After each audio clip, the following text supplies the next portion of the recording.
J'ai toujours été fasciné par ces êtres, sans pour autant jamais les voir. Il s'en est pourtant fallu de peu dans les rocheuses américaines, mais ils se sont toujours préservés de mon regard. L'ours, le plus grand prédateur d'Europe, cette puissante bête, c'est mon objectif, mon Graal. 10 jours, c'est le temps que j'ai pour immortaliser une rencontre, le bout d'une patte ou même juste une ombre.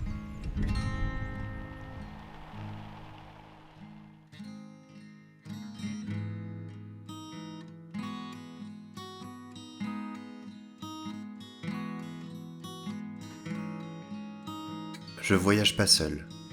Victor est avec moi.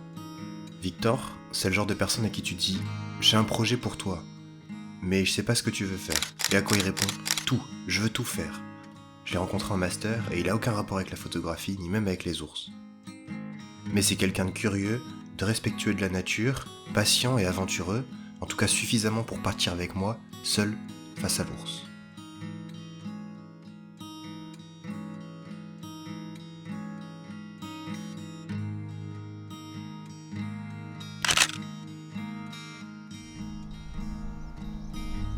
Ici, l'ours est roi, et il s'appelle Osso.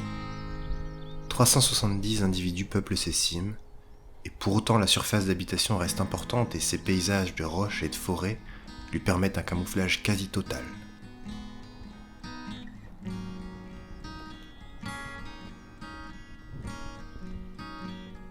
Quand je dis que je vais essayer de voir des ours en Espagne, on me répond « Ah, dans les Pyrénées !»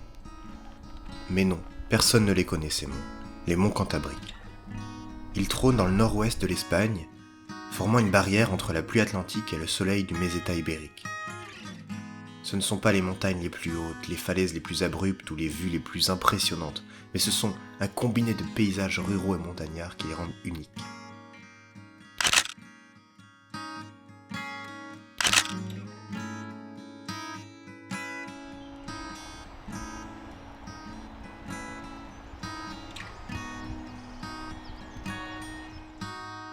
Avec Victor, le temps ne nous gâte pas au début de notre séjour. Les refugios nous permettent parfois un toit, mais les journées sous la pluie s'enchaînent et le froid est parfois glacial. Nous avons droit à de la neige, de la brume et du givre. Pourtant la saison de mai est censée annoncer des températures plus douces, même dans ces zones en altitude.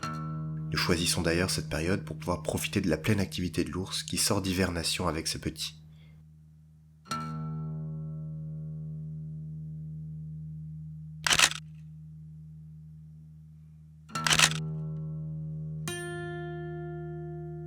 On part sur un itinéraire de 10 jours, à moitié entre observatoire, bergerie abandonnée et affût sauvage.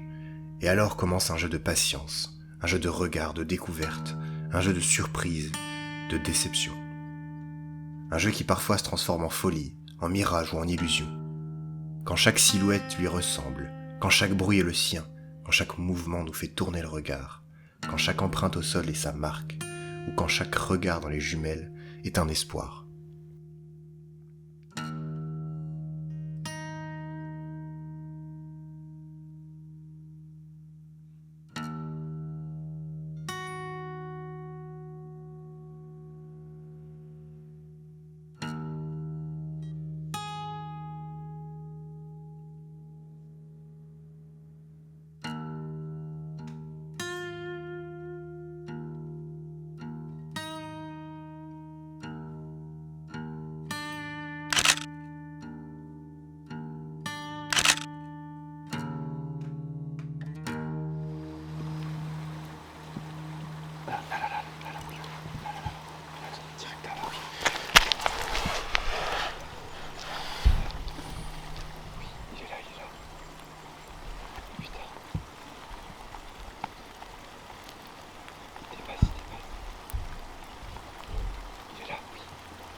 Attends, il est là, je le vois. Incroyable.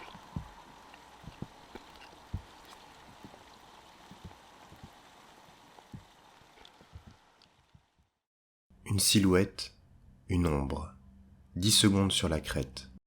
Le temps de sortir l'objectif qu'il est déjà reparti sur l'autre flanc de la montagne.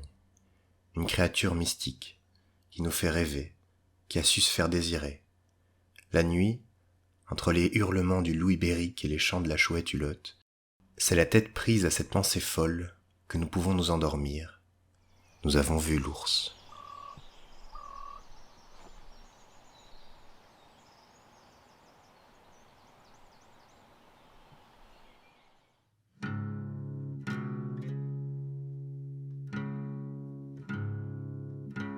Cette région des Asturies est une région sauvage, où la nature est encore bien présente, où les espèces peuvent vivre et être en harmonie avec les hommes. Les chamois peuplent les falaises, tandis que les vautours fauves et percnoptères guettent, d'un œil avisé, ceux qui glisseront fatalement.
Chercher des ours dans les monts Cantabriques, c'est marcher dans des villages fantômes, où les seules âmes présentes sont les fermiers et les patous qui gardent les bêtes. C'est naviguer dans des sentiers mal indiqués, peu utilisés. C'est vivre sous la météo océanique, une quête qui donne des frissons à chaque virage. Un frisson d'inquiétude, bien sûr, de se retrouver face à cet animal si puissant et majestueux, mais aussi un frisson d'excitation d'en voir un pointer le bout de son museau dans cette nature sauvage.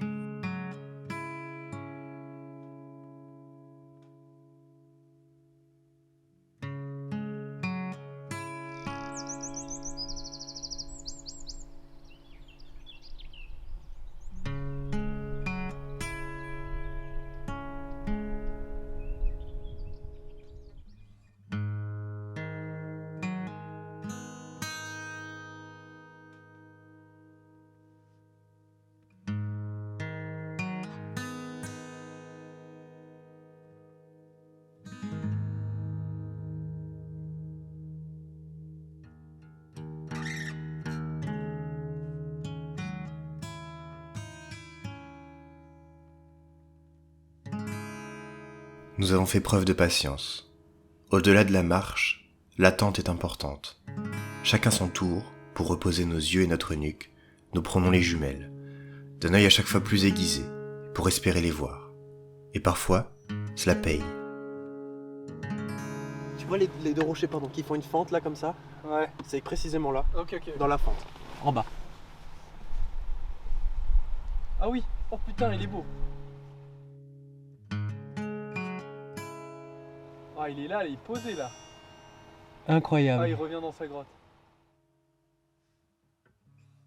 Une mère avec 2 petits, que nous observons 2 soirs de suite. Un réel spectacle. Les oursons sont encore jeunes et ne s'éloignent donc pas trop loin lors de leur sortie. Victor, comme moi, est fasciné par leur comportement, leur façon d'être et de vivre. Les oursons sont adorables et la mère protectrice et imposante.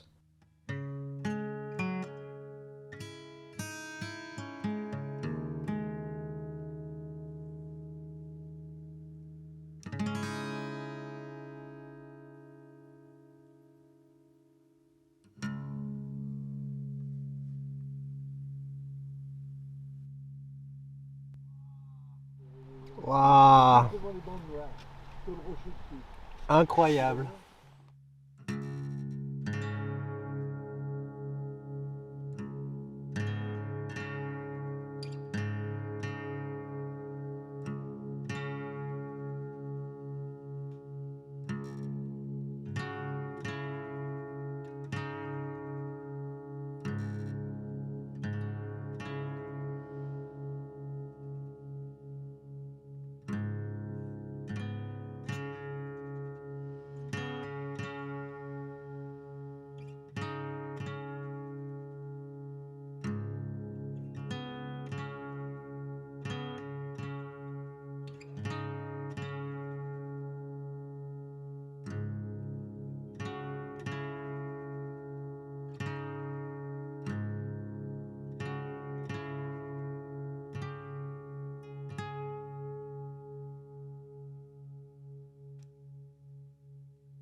Parfois, on me compare à un chasseur. C'est vrai que les apparences sont trompeuses, la méthode aussi. Nous nous camouflons le mieux possible afin que l'animal ne sente même pas notre présence. Mais l'énorme différence se trouve dans le but. J'aime tellement la nature et je veux que les autres puissent l'aimer autant que moi. C'est pour ça que je pars à la recherche de ces images pour éduquer et instruire. J'ai eu la chance d'être éduqué par des personnes qui aiment la nature et qui la protègent. Et je pense qu'il est très difficile d'apprendre à apprécier et à protéger la nature si vous n'êtes pas connaisseur de celle-ci. Elle est si belle, si précieuse. J'ai eu peur. Si peur de m'approcher de la chasse que je trouve cruelle et terrifiante. La différence entre la chasse et la photographie est là. L'animal est la proie du chasseur, alors qu'il est le savoir du photographe.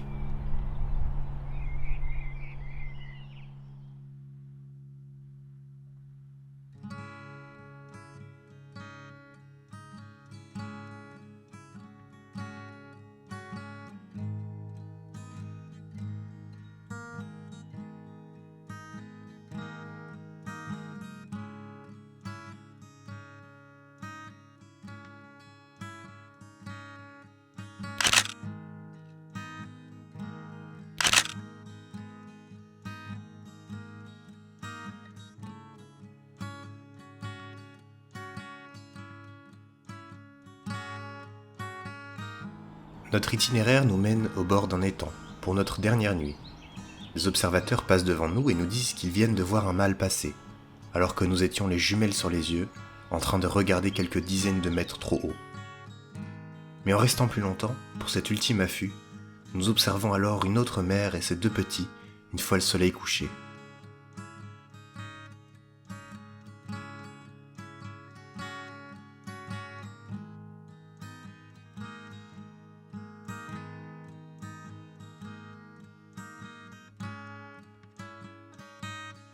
Puis, deux autres ours, un mâle et une femelle, se joignent au spectacle quasi nocturne.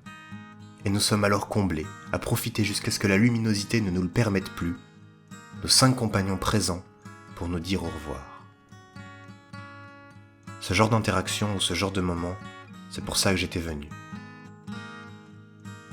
J'ai donc croisé la route de 9 ours au total. Un sentiment de plénitude s'empare alors de moi. Les ours sont magiques. Protégeons-les et protégeons le sauvage.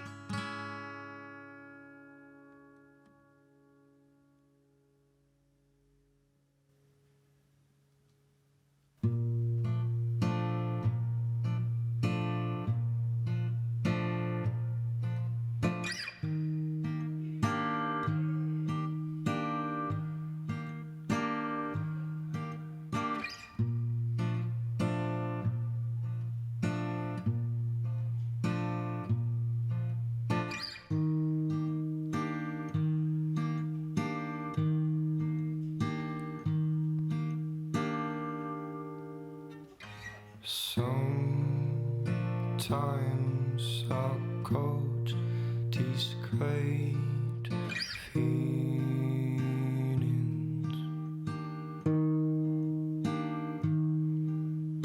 I want to take my monkeys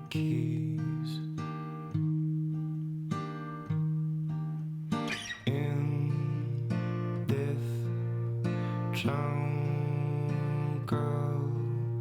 crimson,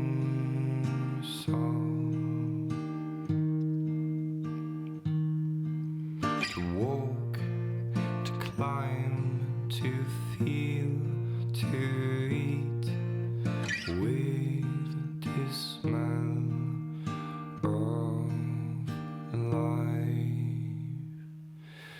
But she can disappear like a leaf under wind, listening to the crunch of wood under your feet.